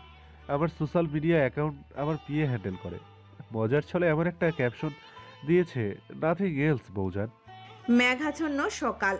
আফিয়া চৌধুরী ব্যস্ত হাতে রান্না করছেন। তৌকির চৌধুরী এবং মেহেরিমার জন্য হসপিটালে খাবার পৌঁছাতে হবে, ওদিকে আবার আশিয়ানের আসার সময় হয়ে যাচ্ছে। আরিয়ান চৌধুরী গতকাল হসপিটাল ত্যাগ করার সময় ওনাকে বলেছিলেন, আরসিয়ান ফোন দিয়ে জানালো তীব্র ঝড়ের কারণে গাছ ভেঙে পড়ে রাস্তা ব্লক হয়ে গেছে, আমি যেন ওখানে গিয়ে নিয়ে আসি। স্বামীর কথায় বুক কেঁপে উঠেছিল ওনার। ছেলের বিপদ শুনে কোন মা নির্বাক থাকতে পারে। আরিয়ান চৌধুরী ওনাকে আশ্বস্ত করে বেরিয়ে পড়ে, কিন্তু মায়ের মন কি আর মানে? শত কাজে নিজেকে ব্যস্ত রাখার চেষ্টা করলেও গতকাল থেকে কেন যেন ওনার মনটা কু ডাকছে। মনের অবাঞ্ছিত ভাবনাকে বিশেষ পাত্তা না দিলেও একেবারে নির্লিপ্ত থাকতে পারছেন না আফিয়া চৌধুরী। নুডলসের জন্য ফ্রাই প্যানে তেল দিতেই আচমকা কলিং বেলের শব্দ শোনা গেল। কিছু একটা ভেবে সার্ভেন্টকে বাকিটা দেখতে বলে ভেজা হাত আঁচলে মুছে চঞ্চল পায়ে এগিয়ে গেলেন দরজার দিকে। উচ্ছ্বাসিত মুখে দরজা খুলেও বাহিরের দৃশ্য দেখে ওনার চোখ জোড়া ছানাবড়া হয়ে গেল। শাড়ি পরিহিত জ্ঞানহীন একটা মেয়েকে কোলে নিয়ে দরজার সামনে দাঁড়িয়ে আছে আশিয়ান। সবচেয়ে অবাক করা বিষয় হলো তার পরনে রয়েছে একটা নীল রঙা শার্ট এবং সাদা রঙের লুঙ্গি।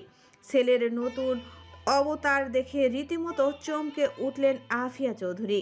ছোটবেলায় বিশেষ সময়েও কটা দিন লুঙ্গি পরলেও গোটা 30 বছরের জীবনে আশিয়ানকে একবারও লুঙ্গি পরতে দেখেননি তিনি।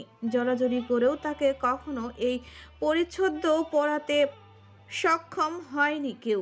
ওনাকে বিস্ময়ে ডিমুভ হয়ে যেতে দেখে আরিয়ান চৌধুরী চিন্তিত মুখে ভেতরে প্রবেশ করে গলা খাকারি দিয়ে বললেন, সরে দাঁড়াও আফি, ছেলে মেয়েদের ভিতরে ঢুকতে দাও। জার্নি করে ভীষণ ক্লান্ত সবাই। স্বামীর কথায় যেন হুঁশ ফিরে আফিয়া চৌধুরী তড়িঘড়ি করে সরে দাঁড়াতে দীপ্ত পায়ে বাড়িতে প্রবেশ করে আশিয়ান। তার পিছু পিছু শুকনো মুখে ভেতরে ঢুকে ফারজানা। তারপরে মুখে শয়তানি হাসি ফুটিয়ে ভেতরে প্রবেশ করে ইস্তিরাজ। ইস্তিরাজের বাঁকা হাসিটা ফারজানার শরীরে রীতিমতো আগুন ধরিয়ে দেয়। ফারজানার কটমট দৃষ্টি দেখে ইস্তিরাজ ফিসফিসিয়ে তাকে বলল, আমি দেখতে একটুখানি ব্যাড বয় হলেও বাস্তবে সভ্য মানুষ, এজন্যই সহজে আমার উপরে হম্বিতম্বি করতে পারেন আপনি। অন্যদিকে আর্শিয়ান বেটা দেখতে সহজ সরল হলেও বাস্তবে একখান পিওর ঘাট চিজ। এদের সাথে যুক্তিতর্কে যাওয়া আর স্বেচ্ছায় পাথরে মাথা ঠোকা একই ব্যাপার। মন্তব্যটা শুনে ফারজানার দাঁতে দাঁত পিষল। চট্টগ্রাম থেকে ফিরতি পথে ফারজানা আরিয়ান চৌধুরীকে জানায় তাকে এবং টিমাকে মানিকনগর নামিয়ে দিতে। আরিয়ান চৌধুরী সেই প্রস্তাব নাকচ করে দিয়ে বলেন, প্রিমা এখন চৌধুরী বাড়ির বউ, সুতরাং সে তার শ্বশুর বাড়ি যাবে। এই কথার বিপরীতে ফারজানা বেশ কিছু যুক্তি দেয়। আরিয়ান চৌধুরী বাধ্য হয়ে নেমে দেওয়ার আগাম মুহূর্তেই আশিয়ান গম্ভীর স্বরে বলে, মিসেস প্রিমা এখন আমার ওয়াইফ। ওনার অভিভাবক যেহেতু আমি, তাই আমার সিদ্ধান্তই শিরোধার্য। আপনার অহেতুক নিষেধের মধ্যে বিতর্ক করে শব্দ দূষণ করছেন। কথা শুনে থম মেরে বসেছিল ফারজানা, প্রতি উত্তর করতে পারেনি। ফারজানাকে নিশ্চুপ হতে দেখে ইস্তিরাজ বেশ আনন্দিত হয়। ফারজানা ইস্তিরাজের কথার জবাব দিতে গিয়েও থেমে যায়। আশিয়ান সকলের দৃষ্টি উপেক্ষা করে প্রিমাকে নিয়ে এগিয়ে যায় গেস্ট রুমের দিকে। তাকে অনুসরণ করে উপস্থিত সকলেই পা বাড়ায় সেদিকে। আফিয়া চৌধুরী সকলের দিকে তাকিয়ে হতবাক সুরে বলেন, কি হয়েছে তোদের এই দশা কেন? আর মেয়েটা এত অসুস্থ হলো কিভাবে? প্রিমাকে চিনতে ভুল করেনি আফিয়া চৌধুরী। গতবার অসুস্থ আশিয়ানকে প্রিমা বাসায় এনেছিল তা ঢের মনে আছে ওনার। স্ত্রীর প্রশ্নবোধক চাহনি দেখে আরিয়ান চৌধুরী গম্ভীর মুখে বলেন, সবাইকে বাসায় ফিরতে বলো আফি, যা বলার সকলের সামনেই বলবো আমি। এখন অহেতুক কথা না বাড়িয়ে ছেলে মেয়েদের খেতে দাও। প্রিমাকে ঠিকঠাক মতো বেডে শুয়ে কমফোর্টার টেনে দিল আশিয়ান। বদ্ধ দরজাটার জানালাগুলো খুলে দিয়ে হালকা পাওয়ারে ফ্যান চালিয়ে দিল। অচেনা একটা মেয়ের কত কেয়ার করতে দেখে আফিয়া চৌধুরী বিস্মিত চোখে তাকালেন। সবকিছু ঠিকঠাক দেখে আশিয়ান বলল, আপাতত ক্ষুধা নেই, আমার নিচের জন্য একটু সময় দরকার। অনুগ্রহপূর্বক কি আমাকে ডিস্টার্ব করো না। কথাটা বলে ঘর ছেড়ে বেরিয়ে যাওয়ার পূর্বে প্রিমার দিকে এক পলক তাকে ফারজানার উদ্দেশ্যে আশিয়ান বলে, আপনি ওনার কমফোর্ট জোন। এই মুহূর্তে আপনি ব্যতীত অন্য কারোর সাথে উনি সহজভাবে নিজের ফিলিংস শেয়ার করতে পারবেন বলে মনে হয় না আমার অনুরোধ থাকবে, যদি সম্ভব হয় তাহলে ওনাকে এই ট্রমা থেকে বের হয়ে আসতে সাহায্য করুন। ফারজানা বিরস মুখে বলল, ওর অবস্থা বুঝেই ওকে নিজের সাথে নিয়ে যেতে চেয়েছিলাম আমি, কিন্তু ফারজানার কথা সম্পূর্ণ হওয়ার আগে আশিয়ান গম্ভীর কণ্ঠে বলে, চৌধুরী বাড়ির বউয়েরা বিয়ের পর অন্যত্র রাত্রিযাপন করে না। শেষাক্ত কথাটা বলে ঘর ছেড়ে বেরিয়ে যায় আশিয়ান। ছেলের কথায় হতভম্ব হয়ে যায় আফিয়া চৌধুরী। স্বামীর পানে বিস্মিত দৃষ্টি নিক্ষেপ করলে আরিয়ান চৌধুরী দীর্ঘশ্বাস ফেলে বলেন, যা শুনেছ সেটাই ঠিক। আর্জেন্ট বিয়ে করেছে, সবাইকে জরুরি ভিত্তিতে বাসায় আসতে বলো। সবার সামনে পুরো ঘটনা খুলে বলবো।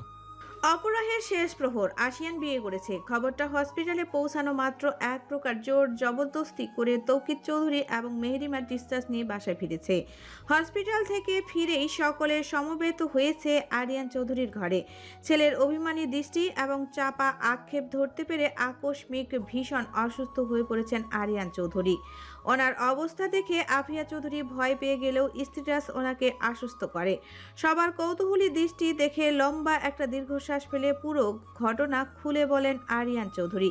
সকলে হতবাক হয়ে শুনে সেই কাহিনী। পুরো ঘটনা শুনে তাজরিয়ান এক মুহূর্ত অপেক্ষা না করে নিজের ঘরের দিকে হাঁটা দেয়। মেহেরিমাও এক প্রকার বাধ্য হয়ে ছুটে যায় তার পিছু। আশিয়ান তার প্রথম স্ত্রীকে পাগলের মতো ভালোবাসত। শুদ্ধ পুরুষের জীবনে আসা প্রথম নারীটা ভীষণ সৌভাগ্যবতী হয়। দুর্ভাগ্যবশত সেই বেচারি কপালে এত সুখ সহ্য হয়নি। আকস্মিক এক দুর্ঘটনায় তার ভয়াবহ মৃত্যু হয়। আশিয়ান তার লাশ দেখে টু শব্দ করেনি, উল্টো ভীষণ রকমের শান্ত হয়ে পড়েছিল। কথিত আছে সেটা দুর্ঘটনা নয় বরং মার্ডার, তবে সেই কেসের অভ্যন্তরীণ বিষয় তাদের কারোই জানা নেই। গম্ভীর আশিয়ান এতটাই বিধ্বস্ত হয়ে পড়েছিল যে বাধ্য হয়ে তাকে সাইকিয়াট্রিস্টের কাছে নিতে হয় এবং সুস্থতার সুনিশ্চিত করতে সুদূরে লন্ডনে পাঠাতে হয়। সকলের দোয়া এবং প্রচেষ্টার ফলে আশিয়ান সুস্থ হয়ে উঠলেও ধীরে ধীরে একরোখা হয়ে ওঠে। মেজাজের দিক দিয়ে শান্ত প্রকৃতির হলেও রাগলে হুঁশ হারিয়ে ফেলে। প্রথম স্ত্রীর মৃত্যুর পর সে পণ করেছিল ইহে জীবনে আর বিয়ে নামক সম্পর্কে নিজেকে জড়াবে না। আশিয়ানের পরিস্থিতি দেখে বাড়ির কেউ তাকে জোরাজুরি করার সাহস পায়নি, কিন্তু নিয়তির লিখন কি আর খণ্ডানো যায়? এই বিয়ের পরিণতি কি হবে কারোই জানা নেই, তবে তারা শঙ্কিত। আশিয়ানকে চিরতরে হারিয়ে ফেলতে হবে না তো? আরিয়ান চৌধুরী হাজার রকমের নীতিবাচক চিন্তায় অস্থির হয়ে ওঠেন। দুর্বল গলায় বলেন, তোমরা নিজেদের ঘরে যাও, আমি একটু ঘুমাবো। পুরো ঘটনা শুনে সকলে একটা ঘোরের মাঝে ছিল। আরিয়ান চৌধুরীর কথায় তারা দ্বিরুক্তি প্রকাশ না করে ঘর ছেড়ে বেরিয়ে যায়। তৌকির চৌধুরী মেজ এবং ছোট ছেলের হাত ধরে বেরোতে বেরোতে আনন্দিত স্বরে বলেন, আল্লাহ আমাকে নিরাশ করেনি।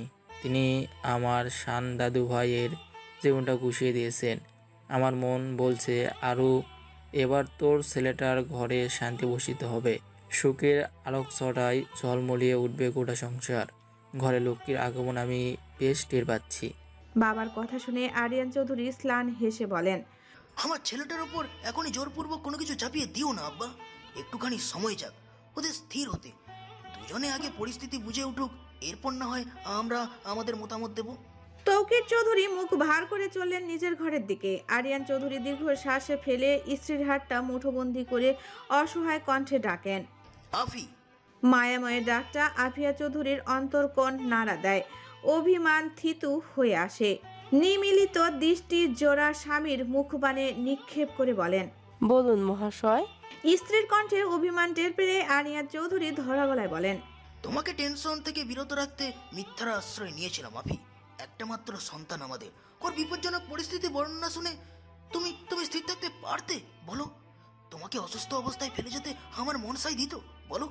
প্রিয় পুরুষের কাছে অত্যন্ত যুক্তিবাদী নারীও অবুঝ হয়ে যায়। পুরো সংসার দক্ষ হাতে সামলানো আফিয়া চৌধুরীও তার ব্যতিক্রম নয়। স্বামীর কথা শুনে হৃদয়ের অবশিষ্ট অভিমানটুকু বিসর্জন দিয়ে স্বামীর বুকে মাথা রেখে ক্রন্দনরত স্বরে আফিয়া চৌধুরী বলেন, শুনছেন, আমার ভীষণ ভয় করছে। কি হবে ওদের ভবিষ্যৎ? নারীর আসল ঠিকানা তার স্বামীর ঘর। স্বামী যদি ভাবলেশহীন হয় তাহলে স্ত্রী সেই ঘরে লাঞ্ছিত হয়। আশিয়ান যদি বিয়েটা মন থেকে না মানে তাহলে মেয়েটাকে কি জবাব দিব আমরা? আরিয়ান চৌধুরীর চিন্তা যেন হু হু করে বাড়ল। স্ত্রীর মাথায় হাত রেখে শান্ত কণ্ঠে বললেন, আমরা আরসিয়ানকে জোর করতে পারবো না, তবে অনুরোধ করব, ওকে বোঝানোর সর্বাত্মক চেষ্টা করব। এরপরেও যদি তার অমত থাকে তবে আমাদের আর কিচ্ছুই করার থাকবে না। তবে আমার সুপ্ত বিশ্বাস রয়েছে আরসিয়ান তার স্ত্রীর অমর্যাদা হতে দেবে না। আফিয়া চৌধুরী নীরবে শুনলেন স্বামীর কথা। কয়েককাল পেরোতেই আরিয়ান চৌধুরী বললেন, আফি। আফিয়া চৌধুরী ধীর স্বরে বলেন, বলুন মহাশয়। আরিয়ান চৌধুরীর কণ্ঠে খানিকটা চাপা উচ্ছ্বাস নিয়ে বলেন, জানো, মেয়েটা একদম পুতুলের মতো। আমরা যেরকম মেয়ের জন্য খোদার নিকট ফরিয়াদ করতাম, একদম একদম সেরকম উপরোক্ত সেই এতিম। শ্বশুরবাড়ির সম্পর্কটা সাইডে রেখে ওকে মেয়ে হিসাবে গ্রহণ করতে পারবে না তুমি? আরসিয়ানদের সাথে এতটুকু বলিবানা হবে আমার জানা নেই, কিন্তু আমি চাই আমাদের সাথে ওর বন্ডিংটা চমৎকার হোক। স্বামীর কথায় নীরবে সায় জানিয়ে আফিয়া চৌধুরী নিজেও আহ্লাদি কণ্ঠে বললেন, খোদা তাআলা শেষ বয়সে এসে আমাদের ইচ্ছাটা পূরণ করেছেন। আপনার বৌমার যদি আপত্তি না থাকে তাহলে আমিও দ্বিরুক্তি করব না। নিজের মেয়ের মতো আগলে রাখবো ওকে। আরিয়ান চৌধুরী স্মিত হাসলেন। জীবনে উত্তম সঙ্গী পাওয়া ব্যক্তিরা কতটা সৌভাগ্যবান হয় সেটা আবারও টের পেলেন তিনি। অন্ধকার আচ্ছন্ন ঘর, মেহেরিমার উন্মুক্ত কাঁধে মুখ গুজে শুয়ে আছে তার জিয়ান। মেহেরিমা টের পাচ্ছে তার কাঁধে কাজটা উষ্ণ পানিতে জবজব করছে। তার সাথে লেপ্টে থাকা শক্তপোক্ত পুরুষালী শরীরটা কিছুক্ষণ পর পর কান্নার দমকে কেঁপে উঠছে। তবুও সে নির্বাক থাকে, নীরবে কেবল তারজিয়ানের মাথার চুলগুলোতে হাত বুলিয়ে দেয়। কিছুক্ষণ পর তারজিয়ান নিচ থেকে বলে ওঠে, সব দোষ আমার। আমি যদি তোকে ইগনোর না করতাম তাহলে তুই অসুস্থ হতি না, ভাইয়া এরকম একটা বিপদে পড়তো না। আমি কিভাবে ভাইয়াকে ফেস করব? কান্নার দমকে কথা আটকে আসে। জ্ঞান হওয়ার পর তারজিয়ানকে কখনো কাঁদতে দেখেছে বলে মনে পড়ে না মেহেরিমার। এমনকি 7 বছর আগেও সেই জঘন্য ঘটনায় তাকে কাঁদাতে পারেনি। অথচ আজ বড় ভাইয়ের অবস্থা দেখে শক্তপোক্ত মানুষটা নিমিষেই ভেঙে গুড়িয়ে গেছে। মেহেরিমা তারজিনের কথায় প্রত্যুত্তরে শুধায়, আমাকে 7 মাস ধরে ইগনোর করার কারণটা কি? সামান্য একটা ভুলের জন্য এত বড় শাস্তি দিচ্ছিলেন? তারজিয়ান মাথা নাড়িয়ে অসম্মতি প্রকাশ করে বলে, কোম্পানির কিছু ঝামেলার কারণে আমার ফোন হ্যাক করা হয়েছিল। যাবতীয় ইনফরমেশন ঘন্টায় ঘন্টায় অন্যের মনিটরে শো করছিল। আমি চাইনি শত্রুপক্ষ তোর অস্তিত্বের আভাস পাক। তুই হয়তো খেয়াল করেছিস, বাসাতেও যে সেভাবে যোগাযোগ করা পসিবল হয়নি। তার উপর চাপা রাগটা থেকে আরো বেশি ইগনোর করছিলাম তোকে। মেহেরিমার বুক চিরে বেরিয়ে আসলো দীর্ঘশ্বাস। তারজিয়ানের মুখটা সম্মুখে এনে তার রক্তিম চোখ দুটোতে আলতো চুমু এঁকে দিয়ে বোঝানোর স্বরে বলল, জন্ম, মৃত্যু, বিয়ে 3টি আল্লাহর হাতে। এই ক্ষেত্রে আপনার দোষ থাকতে পারে না কখনোই। অহেতুক নিজেকে দোষারোপ করবেন না। ভাইয়াকে মেন্টালি স্ট্রেস ফ্রি রাখার উপায় খুঁজেন, তাহলে সব সমস্যা এক ঝটকায় সমাধান হয়ে যাবে। তারজিয়ান মেহেরিমার রুগ্র মুখটার দিকে স্থির দৃষ্টিতে বলে, তুই অনেক বড় হয়ে গেছিস বৌজান। মেহেরিমা পরিস্থিতি পাল্টাতে ভাব নিয়ে বলে ওঠে, কোনো সন্দেহ আছে? তারজিয়ান মেহেরিমার এক হাত টেনে নিজের সন্নিকটে এনে তার অনাবৃত বক্ষে মুখ গুজে হাসকির স্বরে বলল, লেট মি চেক বৌজান। তারজিয়ানের আকস্মিক করা কাণ্ডে মেহেরিমা খিলখিলিয়ে হেসে ওঠে। ঘুম জড়ানো চোখ দুটো অলস দৃষ্টি বিছানার এক পাশে পড়তেই নিজের পছন্দের সেরা গাউনটা দেখে বলে, আমার পছন্দের ড্রেসগুলোর সাথে আপনার কিসের শত্রুতা আছে বলুন তো? তারজিয়ান রাশ ভারী স্বরে বলে ওঠে, একান্ত মুহূর্তে কেবল তাজরিয়ান নামক আদ্রু তোর অস্তিত্বের সাথে মিশে থাকবে বৌজান। বাকি সব পরিচ্ছদের গুরুত্ব মূল্যহীন। তারজিয়ানের কথায় মেহেরিমা বিস্মিত হয় না, উল্টো নিজেকে ছাড়িয়ে অপর পাশে ফিরে শুয়ে ঘুম জড়ানো কণ্ঠে বলে, আমাকে 7 মাস ইগনোর করার শাস্তি স্বরূপ আপনাকে আমি আগামী 7 বছর টানে ইগনোর করব। সুতরাং এখন 7 ফুটের দূরত্ব বজায় রাখুন। বইয়ের মুখ থেকে অনাকাঙ্ক্ষিত কথা শুনে তারজিয়ানের ভ্রু জোড়া কুঁচকে এলো। মৃদু রাগ নিয়ে পেছন থেকে মেহেরিমার পেলব উদরে হাত রেখে তার নতজানু শরীরটা নিজের সাথে মিশিয়ে নিয়ে হুমকিস্বরে বলল, ফর ইয়োর কাইন্ড ইনফরমেশন বৌজান, আমি ফাদার তেরেসা নই। 7 মাস পর বেবি শাওয়ার উদযাপন করতে না চাইলে মস্তিষ্ক থেকে 7 বছর এবং 7 ফুটের প্ল্যানটা ডিলিট কর। তারজিয়ানের কথা শুনে মেহেরিমা গড়াগড়ি দিয়ে কাঁদতে মন চাইল। এরকম অসভ্য পুরুষ মানুষ তার কপালে কেন জুটল? ভয়ঙ্কর কথা হজম করার শক্তি নেই বিধায় মেহেরিমা ঘুমের ভান ধরে শুয়ে পড়ল। তারজিয়ান কিছুক্ষণ উকি ঝুঁকি দিয়ে পরিশেষে ব্যর্থ হয়ে মেহেরিমাকে নিজের প্রশস্ত বুকের মধ্যে জড়িয়ে নিয়ে নিজেও প্রশান্তির ঘুমে তলিয়ে গেল। নিস্তব্ধ সন্ধ্যা। ব্যালকনির গ্রিল আঁকড়ে ধরে মেঘাচ্ছন্ন আকাশের চাঁদের লুকোচুরি দেখছে প্রিমা। ব্যালকনিতে আহামরি তেমন সাজসজ্জা না থাকলেও গ্রিলের ফাঁকে কটা ইনডোর প্লান্ট ঝুলছে।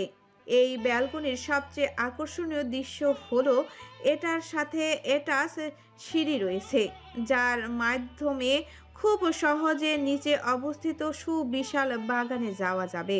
প্রিমা আনমনে পরোক্ষ করছিল সবকিছু। সারাটা দিন ঘুমানোর ফলে শরীরের অসুস্থতা এবং ক্লান্তি নিমিষেই গায়েব হয়ে গিয়েছে। তাকে সারাদিন পাহারা দিয়ে ক্লান্ত ফারজানা এখন বেঘরে ঘুমাচ্ছে।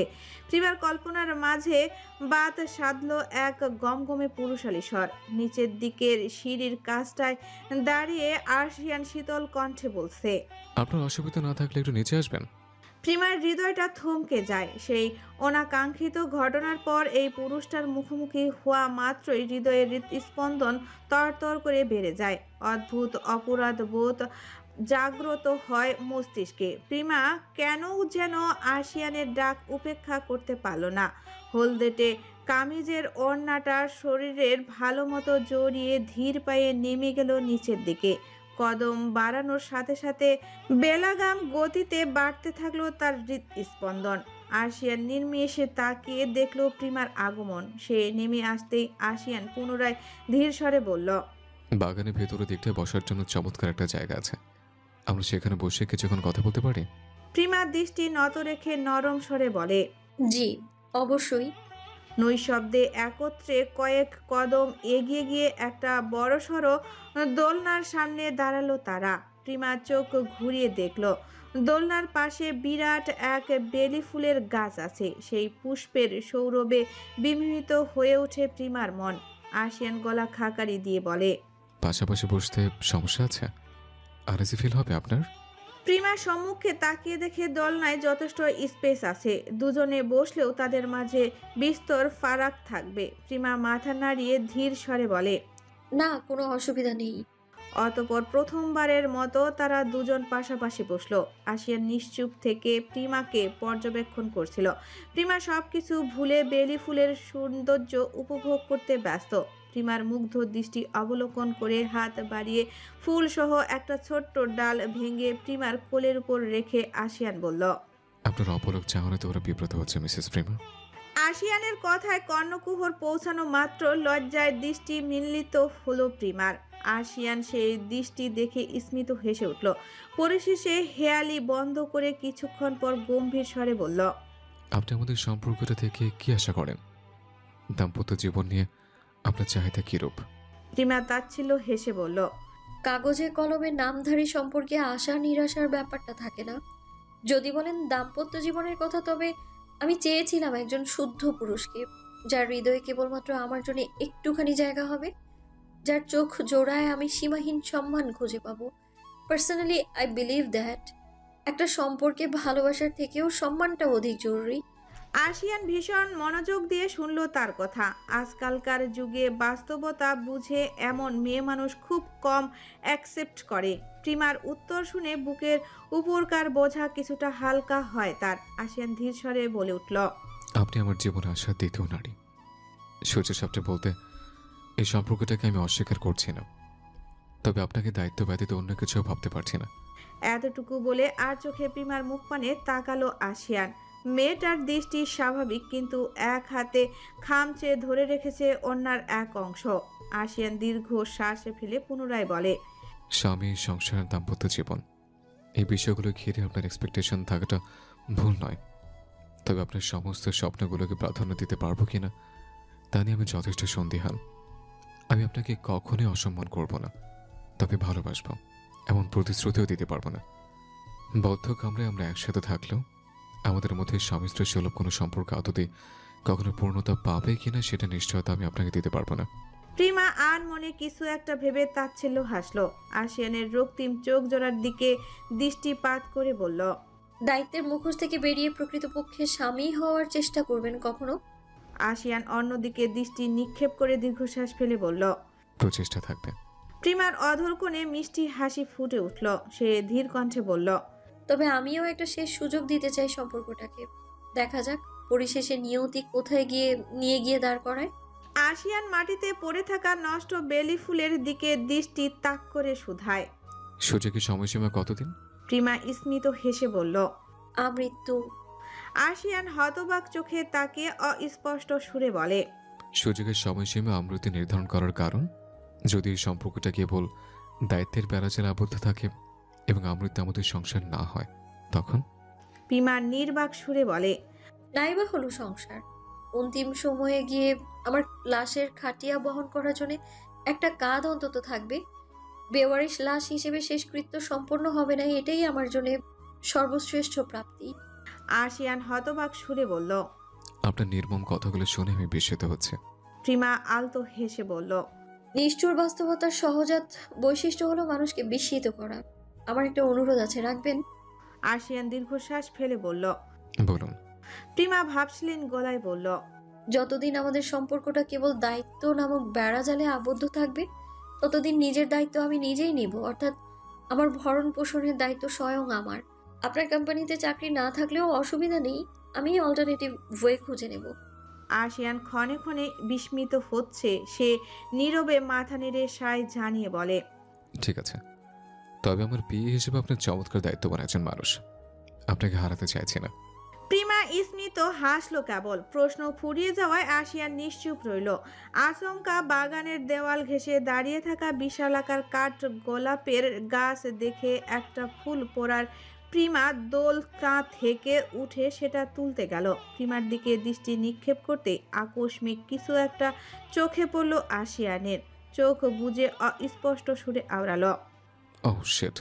প্রিমা ফুলটা হাতে তুলে নিয়ে ফিরে দাঁড়াতেই আশিয়ানের বাহুর সাথে মৃদু ধাক্কা খেল।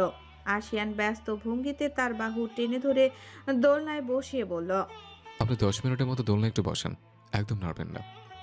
কেউ আসতে উঠে দরকার নেই, আমি আসছি। প্রিমা হতবাক হয়ে তাকালো আশিয়ানের প্রস্থানের পানে। লম্বা একটা দীর্ঘশ্বাস ফেলে মৃদু স্বরে গুনগুনিয়ে গান গাইতে গাইতে দোল খেতে লাগলো। নিস্তেজ জায়গাটায় সেই শব্দ গুঞ্জন তুলল। হাওয়ায় মিলিয়ে গেল গানের কিছু পঙ্গুক্তি। তবু প্রেমিসে ভালোবেসে আজও দেখা দিয়ে যাই, যে ছুতে যাই আমি হাত বাড়াই, কেন দূরে সরে যাই প্রেম আমার, ও প্রেম আমার। প্রায় 15 মিনিট পর আশিয়ান তার সামনে উপস্থিত হয়। লোকটা হাঁপাচ্ছে, তামাটে বর্ণের কপাল বেয়ে স্বদেশ জল গড়িয়ে পড়ছে। হাতের উল্টো পিঠে কপালের ঘামটুকু মুছে হাতের প্রিমার উদ্দেশ্যে আদেশের স্বরে আশিয়ান বলল, আমার সাথে আসুন। প্রিমা বাধ্য স্ত্রীর ন্যায় তার পিছু গেল। কিছুটা সামনে এগোতেই আরেকটা সিঁড়িযুক্ত বারান্দা দেখল প্রিমা। আশিয়ান ইশারায় তাকে উঠতে বলল। অগত্যা প্রিমা পা চালিয়ে উঠে পড়ল সেই ব্যালকনিতে। কাচের নির্মত্ত স্লাইডিং ডোরটা চাবি দিয়ে খুলে ভেতরে ঢুকলো। প্রিমার দিকে হাতে থাকা শপিং ব্যাগটা এগিয়ে দিয়ে আলমারির দিকে এগিয়ে দিল আশিয়ান। কিছু একটা খুঁজে একটা অফ হোয়াইট কালো 3/4 প্যান্ট এবং একটা ব্লু কালার টি শার্ট এগিয়ে দিয়ে নরম কণ্ঠে বলল, আপনার কামিজে ব্লাডের স্টেইন লেগে আছে। আমরা যৌথ পরিবারে থাকি, বাসায় আমি ব্যতীত অসংখ্য মানুষ আছে। আমি চাই না কেউ আপনাকে অপ্রস্তুত অবস্থায় দেখুক। প্রিমা লজ্জায় থিতু হয়ে ফ্লোরের দিকে দৃষ্টি নিবদ্ধ করে রেখেছে। আশিয়ান তাকে সহজ করতে বলল, অসাবধানতা বশত অনেক সময় অনেক কিছু হয়েছে, তবে আমি চাইবো আপনি সতর্ক থাকুন। ব্যক্তিগত বিষয়াদি লোকের সম্মুখে আনা আমার পছন্দ নয়। যে কোনো প্রয়োজন প্রবলেম আপনি আমার সাথে শেয়ার করবেন। আদর্শ হাজব্যান্ড হতে না পারলেও আমরা একে অপরের শুভাকাঙ্ক্ষী হব। সময় তার নিজস্ব গতিতে বহমান। প্রায় সপ্তাহখানেক সময় পেরিয়েছে। আশিয়ান এবং প্রিমের অভ্যন্তরীণ সম্পর্কের পরিবর্তন না ঘটলেও তাদের মধ্যে একটা বন্ধুত্বপূর্ণ বোঝাপড়া তৈরি হয়েছে। চৌধুরী বাড়ির সকলের সাথে প্রিমার একটা সৌজন্যমূলক সম্পর্ক গড়ে উঠেছে। বিশেষত আরিয়ান চৌধুরী এবং আফিয়া চৌধুরীর সাথে তার খুব ভালো একটা বন্ডিং তৈরি হয়েছে। দুর্ভাগ্যবশত তারজিয়ানের সাথে প্রিমার কোনো রূপ কথোপকথন হয়নি। সকালের ব্রেকফাস্টের জন্য চৌধুরী বাড়ির সকলেই সমবেত হয়েছে ডাইনিং টেবিলে। সবার মাঝে কেবল আশিয়ান এবং প্রিমা অনুপস্থিত। তৌকির চৌধুরী সকলের দিকে এক পলক তাকিয়ে আরিয়ান চৌধুরীর উদ্দেশ্যে বললেন, আমার শান দাদুভাইকে ডাকার ব্যবস্থা। বাকি কথা শেষ হওয়ার আগেই দেখা গেল একেবারে অফিসের জন্য তৈরি হয়ে নিচে নামছে প্রিমা। তার পিছু পিছু স্লিপ হুক দুটো গুটাতে গুটাতে নেমে আসছে আশিয়ান। দুজনকে একসাথে দেখলে মনে হয় তারা মেড ফর ইচ আদার। সকলে অভিভূত চোখে কিছুক্ষণ চেয়ে রইল। ওরা টেবিলের কাছে এসে চেয়ার টেনে বসলো। আশিয়ান সকলের উদ্দেশ্যে বলল, গুড মর্নিং গাইস। সকলে যে যার মতো উত্তর দিল। আশিয়ান তারা দিয়ে আফিয়া চৌধুরীকে বলল, আম্মু তাদের নাস্তা দাও, আমার দেরি হয়ে যাচ্ছে। আফিয়া চৌধুরী এগিয়ে এসে ছেলের প্লেটে পরোটা এবং গরুর কলিজা ভুনা তুলে দিলেন। প্রিমার প্লেটে কলিজা ভুনা দিতে গেলে আশিয়ান থামিয়ে দিয়ে বলে, ওনার অ্যালার্জি আছে আম্মু, এটা দিও না। প্রিমা খানিকটা বিব্রত হলো। জোরপূর্বক মেকি হেসে বলল, আসলে। প্রিমাকে মাঝপথে থামিয়ে আরিয়ান চৌধুরী ব্যস্ত কণ্ঠে বললেন, আপনার অ্যালার্জির কথা আমাদের জানাননি কেন আম্মা? এক্ষুনি তো একটা বিরাট ভুল হতে যাচ্ছিল। প্রিমা সহসা ফিরে তাকালো আরিয়ান চৌধুরীর পানে। ওনার চোখ দুটোতে ভয় খেলা করছে। প্রিমা মিনমিনি স্বরে বলে উঠল, আসলে আমি খেয়াল করিনি। আফিয়া চৌধুরী মুরগির মাংস বেছে ভালো 2 পিস ওর প্লেটে দিয়ে বললেন, আমাকে সমস্তটা জানিয়ে রাখবে। আমি বুঝে শুনে তোমার জন্য রান্না করব। একদম অস্বস্তি বোধ করবে না, কেমন? আফিয়া চৌধুরীর চোখ মুখে উদ্বেগ প্রতীয়মান। প্রিমার মনটা আকস্মিক প্রসন্ন হয়ে উঠল। তার অপ্রাপ্তির খাতাটা বোধহয় পূর্ণ হয়ে আসছে। একটুখানি ভালোবাসা, যত্ন, মায়ার অভাবে কঠোর হয়ে যাওয়া হৃদয়টা গলতে শুরু করেছে। সবাইকে ক্ষীণ দৃষ্টিতে পরোক্ষ করছিলেন তৌকির চৌধুরী। সবার খাওয়ার শেষ পর্যায়ে আসতেই তিনি গম্ভীর স্বরে বলে উঠলেন, আমার দাদু ভাইয়ের কাছে আমার কিছু আবদার আছে, আশা করি তোমরা এবার আমাকে নিরাশ করবে না। ঝিমিয়ে ঝিমিয়ে কোনো মতে খাবার খাচ্ছিল তারজিয়ান। তৌকির চৌধুরীর কথা শুনে আচমকা বিরক্ত কণ্ঠে বলে উঠল, মানসম্মত ইচ্ছে হলে প্রাধান্য দেওয়া যায়, কিন্তু তুমি যদি কঠোর পরিশ্রমের আগে সফলতার ট্রফি চেয়ে বসো, তাহলে কিভাবে দেব? তারজিয়ানের কথার অর্থ বুঝতে পেরে সকলে মুখ টিপে হাসলেও তৌকির চৌধুরীর মুখটা অন্ধকার হয়ে আসলো। এসব বাক্যলাপের অর্ণভাস্ত প্রিমা খুক খুক শব্দে কেসে উঠল। তারজিয়ান তৎক্ষণাৎ তার দিকে 1 গ্লাস পানি এগিয়ে দিয়ে বলল, সরি বৌজান, অ্যাকচুয়ালি উপর দিয়ে ফিটফাট হলেও ভেতর থেকে আমি একেবারে নিউক্লিয়ার বোমার special edition. Action speaks louder than words, but আমার মুখনিসৃত প্রত্যেকটা বাক্য ছোটখাটো একটা অ্যাকশনের সমতুল্য। এখন থেকে অভ্যস্ত হয়ে গেলে ইন ফিউচার এসব বিষয় হজম করতে সুবিধা হবে। প্রিমা হাত বাড়িয়ে গ্লাসটা নিয়ে সামান্য পানি পান করে বলল, ঠিক বলেছেন। তারজিয়ান কিছু একটা ভেবে পুনরায় বলল, এতদিন আপনাকে পর্যবেক্ষণ করছিলাম বিধায় আমাদের আলাপচারিতা হয়নি। চৌধুরী বাড়ির সকলের আবেগের নাটবল্টু ঢিলা হলেও আমি আলাদা কিসিমের মানুষ, অত সহজে কাউকে বিশ্বাস করতে পারি না। আপনাকে পর্যবেক্ষণ করে বুঝলাম আমার ভাইয়া জিতছে। এই খুশিতে আজকে থেকে আপনি পেয়ে যাচ্ছেন বডিগার্ড সমতুল্য দেবর। কংগ্রেচুলেশনস বৌমনি। তারজিয়ানের পাশে বসা মেহেরিমা মনে মনে বলে উঠল, সবার বেলায় আপনার আবেগের নাটবল্টু ঢিলা হলেও আমার বেলায় কেন লাগামহীন হয়ে যায় mister Tajrian Javad Chowdhury? Prima বাধ্য হয়ে মিষ্টি সুরে বলল, খুব সম্ভবত আমি একজন বড় ভাই পেতে যাচ্ছি। সেই খুশিতে আপনার জন্য অসংখ্য শুভকামনা রইল। তারজিয়ান চোখ ছোট ছোট করে তাকালো। সে প্রিমাকে চমকে দিতে চেয়েছিল, কিন্তু প্রিমা তো তার আসল পার্সোনালিটি এক ঝটকায় বুঝে ফেলেছে। তৌকির চৌধুরী না পারতে রাগান্বিত স্বরে বলল, বয়স বেড়েছে বলে আমার কথার দাম নেই, কৃতিত্ব তোমাদের হাতে বলে আমার সিদ্ধান্ত মূল্যায়ন হয়ে গেছে। বেশ, তবে আশিয়ান মাঝপথে ওনাকে থামিয়ে দিয়ে বলল, তোমার সকল মতামতকে যথাযথভাবে মূল্যায়ন করা হবে দাদু। কি চাই তোমার, বলো।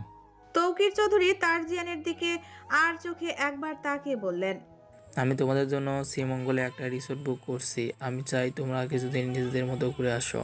তৌকির চৌধুরীর কথায় আশিয়ান এবার নিজেই বিষম খেলো। আর চোখে একবার তাকিয়ে দেখলো প্রিমাকে। ইনডাইরেক্টলি হানিমুনের কথা শুনে বেচারি খাওয়া বন্ধ হয়ে গেছে। অনবরত প্লেটের খাবার নাড়াচ্ছে শুধু। আশিয়ান সবটা বুঝে আমতা করে বলল, সদ্য একটা প্রজেক্ট হাতে এসছে, আমরা। তৌকির চৌধুরী তাকে থামিয়ে দিয়ে বললেন, তোমাদের সময় স্বল্পতা রয়েছে বলে 3 দিনের প্যাকেজ বুক করেছি আমি। নিজেদের জন্য 3টে দিন সময় হবে না তোমাদের?